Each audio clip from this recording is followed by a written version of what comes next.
오늘 말씀을 함께 읽도록 하겠습니다. 오늘 말씀은 마가복음 13장 28절에서 37절까지 말씀입니다. 마가복음 13장 28절에서 37절까지 말씀입니다.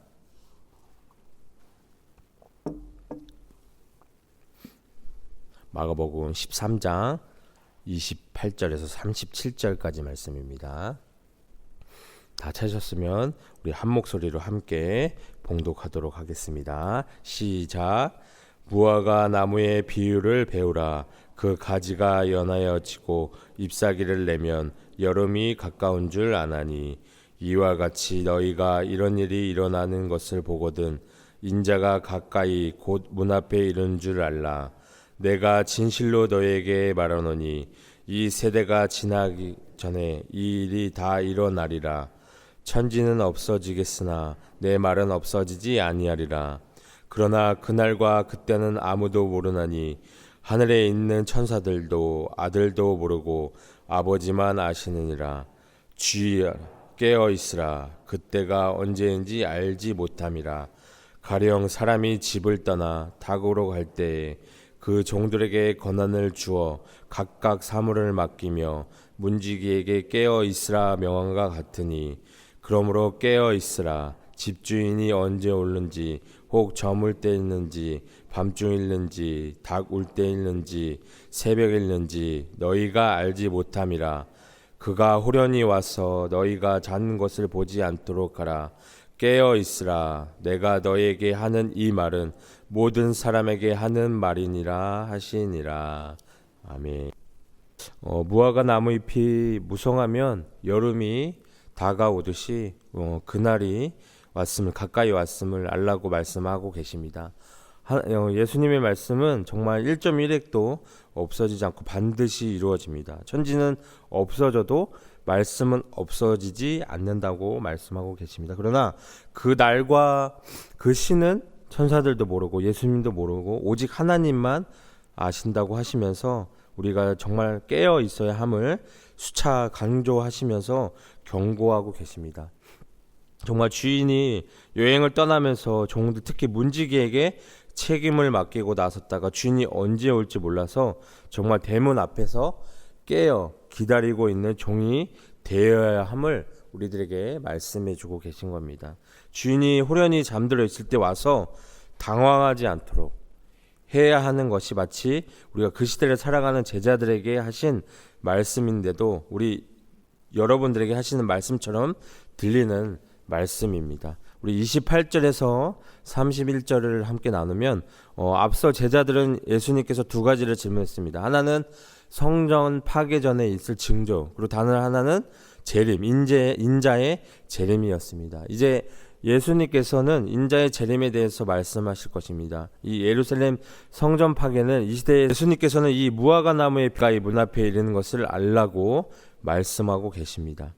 여기서 이런 일들은 13절에서 24절에 기록된 현상을 이야기하고 있습니다. 또한 인자가 가까이 문 앞에 이르렀다는 것은 인자의 통치를 상징적으로 표현을 하고 있다는 것입니다. 따라서 예수님께서 이 성전 파괴 및 인자의 통치가 가까이 왔음을 알리고 계신 것입니다. 여기서 예수님이 무화과 나무를 언급하고 계시다는 사실, 이 비유가 예루살렘 성전을 암시하고 있다는 매우 구체적인 힌트가 될 수 있다는 것입니다. 이미 예수님께서는 이 무화과 나무 저주 사건에서 무화과 나무가 마가의 내러티브 안에서 성전과 직접적으로 연결되어 있음을 밝히셨어요. 그래서 이 세대가 지나기 전에 이 일이 다 일어나리라. 이 모든 일은 무엇을 의미할까요? 이 모든 일은 성전 파괴와 이와 연관된 징조들을 가리키고 있다는 것입니다. 이 모든 일들이 이 세대, 즉 예수님의 이 동시대 사람들이 살아있는 동안 발생할 것입니다. 즉 예수님께서는 이 예루살렘 성전이 파괴되고 예수님의 새로운 성전이 세워져서 하나님의 통치가 실현되는 일이 이 세대 안에 일어날 것이라는 것을 말씀하고 계십니다. 그래서 예수님께서는 이러한 사실을 자신의 말이 없어지지 않을 것이라는 말로 확증하고 있다는 것입니다. 32절에 보면 그러나 그날과 그때는 아무도 모르나니 하늘에 있는 천사도 아들도 모르고 아버지만 아시느니라 말씀하고 계십니다. 그때는 아무도 모르고 오직 아버지만 아십니다.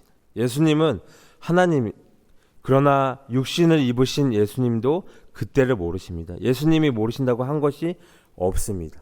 근데 예수님이 모르신다고 하신 것은 단 한 가지, 다시 오실 그날입니다. 그날에 우리가 두신 것은 사람들이 깨어있도록 하기 위해서입니다. 그날은 우리의 복음 전파를 의해서 늦어질 수도 있고 앞당겨질 수도 있다는 것입니다. 결정적인 것이 아니라 정말 유동적이라는 것입니다. 그때를 모르는데 그때를 안다고 하는 자들은 다 거짓된 자들이라는 것입니다. 지금까지 많은 사람들이 때를 예언했다가 어떻게 되겠죠? 막 창피를 당하고 그런 수모를 당했습니다. 이들은 시한부 정말 종말론자들이라는 것입니다. 그들은 자신들이 예수님보다 더 지혜로운 사람으로 생각합니다. 이들은 정말 교만한 자들입니다. 그때는 아무도 알 수 없습니다. 그러면 마지막을 기다리는 우리는 어떻게 살아가야 할까요? 33절에 보면 주의하라 깨어있으라 그때가 언제인지 알지 못함이라. 33절, 34절, 35절, 37절 매절마다 깨어있으라 반복되고 있습니다. 우리가 그날을 기다리는 우리가 어떻게 살아야 할까요? 우리는 깨어 있어야 합니다. 우리가 그날은 아무도 모릅니다. 그날은 도적같이 올 것이라는 것입니다. 정말 두 사람이 맷돌을 갈다가 한 사람은 버려둠을 당하고 한 사람은 데려감을 당합니다. 두 사람이 밭을 갈다가 한 사람은 버려둠을 당하고 한 사람은 데려감을 당합니다. 우리가 하나님의 데려감을 당하려면 깨어 있어야 한다는 것입니다. 그러면 이 깨어 있다는 것은 어떻게 하는 걸까요? 일반적으로 우리는 함께 기도에 깨어 있어야 한다는 것입니다. 우리가 성령 충만해서 거룩한 삶을 하나님께 살아가야 한다는 것입니다.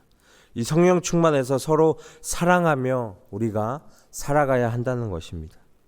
하나님이 우리들에게 맡기시면 이것에 한 가지를 더해서 34절에 보면 가령 사람이 집을 떠나 타국으로 갈 때 그 종들에게 권한을 주어 각각 사물을 맡기며 문지기에 깨어 있으라 명함과 같으니라 말씀하셨습니다. 어떤 주인이 집을 떠나서 타국을 가면서 종들에게 각 사람에게 맞는 권한과 사물을 맡기며 말했습니다. 깨어 있으라.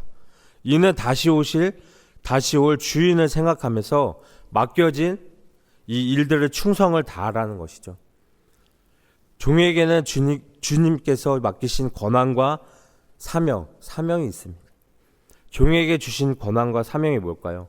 권한은 우리가 성령의 권능이고 사명은 말씀 전파를 통한 영혼 구원이라는 것이에요. 디모데후서 4장 1절은 하나님 앞과 산자와 죽은 자를 심판하실 그리스도 예수 앞에서 그의 나타나심과 그의 나라를 두고 엄히 명하노니 너는 말씀을 전파하라. 때를 얻든지 못 얻든지 항상 힘쓰라 말씀하셨습니다. 주님 다시 오실 때까지 우리가 한 영혼이라도 더 구원고차 하는 것이 주님의 명령입니다. 명령. 우리도 이를 정말 핵심으로 여기고 영혼 구원의 최선을 우리가 다하는 것. 여기에 우리 마음이 가 있는 것이 바로 깨어있는 삶이라는 것이죠. 우리가 또한 가정과 사회에서도 하나님이 맡기신 사명들이 있습니다. 하나님의 사랑, 그리고 우리가 이웃을 사랑의 마음으로 정말 이 사명을 최선을 다해서 열매 맺는 것 또한 깨어있는 삶이라고 우리가 볼 수 있다는 것입니다. 이 모든 일을 하면서 우리가 우선순위는 항상 영혼 구원에 있다는 것입니다. 그렇기 때문에 주님이 원하시는 이 영혼 구원을 위해서 우리가 다 내려놓고 무엇이나 할 수 있어야 한다는 것입니다. 이를 위해서 우리가 마음의 준비를 하고 실제적인 준비를 하고 있는 것이 깨어있는 삶입니다. 그래서 하나님은 이런 사명을 감당할 권한을 우리 여러분들에게 주셨습니다. 바로 주님께서 함께 이 모든 것을 함께 하신다는 것입니다. 우리가 이 주님께서 하시는 일에 우리가 다만 기도하고 순종하며 따르면 된다는 것입니다. 가장 좋은 준비, 우리가 현재 맡고 있는 양들과 함께 사역하고 우리가 함께 최선을 다하는 것입니다. 주님께서 우리 여러분들에게 맡기셨다는 자세를 갖고 함께 그 일을 감당하며 함께 깨어있고 함께 나아가야 한다는 것입니다. 그래서 기쁨으로 함께 사랑으로 함께 나아가야 한다는 것입니다.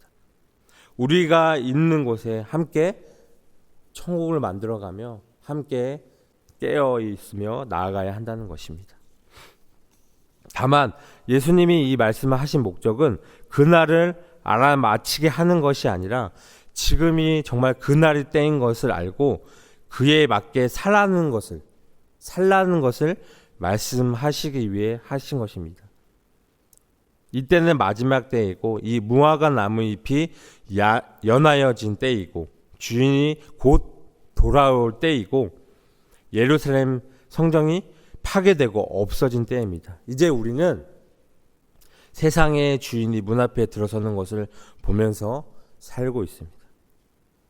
예수님께서 이러한 날에 우리에게 깨어 있으라고 말씀하시는 것입니다. 우리가 그날을 살아가는 자세는 깨어 있는 것입니다. 깨어 있다는 것. 우리가 그냥 막 목욕 재개를 하고 깨끗한 옷으로 항상 예배당에 모여서 아닐 것입니다. 버리고 교회에서만 헌신하는 것도 아니고요. 또한 그날을 예측하고 무엇을 하고자 사람들을 선동하는 것도 아니고 예수님께서 바라시는 것이 아닙니다. 오늘 말씀에 따르면 깨어 있으라는 말씀은 그날에 따라 때를 알고 그때에 맞게 살라는 것입니다. 이 마지막 때에 깨어 있는 것은 이때에 어울리는 삶을 살아가는 것입니다. 세상이 심판을 받아 형벌이 확정된 때이기 때문에 심판받는 것들을 위해 살지 않고 영원히 남아있을 것을 위해 사는 것이 깨어 있는 것입니다. 마태복음에서 오직 너희를 위해 보물을 하늘에 쌓아두라. 거기는 좀이나 등록도 해하지 못하며 도둑이 구멍을 뚫지도 못하고 도둑질도 못하느니라 말씀하셨습니다. 하늘에 쌓이는 보물은 이 땅에서부터 영원까지 남아있을 보물이에요. 그렇다면 무엇이 영원히 남아있을 보물인가에 대한 문제도 중요합니다. 예수님께서 마지막 날 우리들 중에 양과 염소를 가르듯이 구분하시는데 그때 구분하는 기준, 줄인 자와 목마른 자, 나그네와 헐벗은 자, 병든 자와 옥에 갇힌 자들과 같이 지극히 작은 사람들을 돌아보았다는 것입니다. 우리가 대가를 돌려줄 수 없을 정도로 가난하고 소외되고 공경에 처한 모든 이들을 구체적으로 사랑했는지가 그 기준이라는 말씀이에요. 그것이 바로 지금으로부터 영원까지 남아있을 것이라는 것입니다. 우리가 정말 오늘 이 시간 깨어있는 삶을 살아가길 원합니다. 가정과 직업과 공부나 재능과 재산, 창의력, 예술성, 지식, 기술 아닌 타인과 더불어 살아가는 삶에 동기화되어 있어야 한다는 것입니다. 우리가 특히 소외된 사람들을 함께 돌아보며 주님께 깨어있는 삶을 살아가야 한다는 것입니다. 주님께서 우리에게 오실 그날, 우리에게 일어날 여러 가지 재앙들, 마지막의 상황들은 우리가 도무지 이해할 수 없고 그때와 그 시를 도무지 아무도 알 수 없습니다. 하지만 그날이 임하는 것은 우리 주님께서 약속하셨고 주님의 예언은 반드시 이루어진다는 사실을 우리는 깨닫고 나아가야 한다는 것입니다. 오늘 말씀처럼 우리 주님께서 하신 말씀, 천지는 없어지겠지만 주님의 말씀은 사라지지 않는 것을 고백하며 오늘 이 시간 우리가 다짐하며 살아가셨으면 좋겠습니다. 우리가 매일매일 하나님의 말씀과 함께 하고자 결단하고 매일매일 우리가 기도의 자리, 말씀의 자리 안에서 우리의 이 진리신 말씀으로 우리가 변화되고 깨어있는 삶을 살아가는 우리 여러분들이 되기를 오늘 이 시간 축복하며 소망하며 함께 나아갑니다.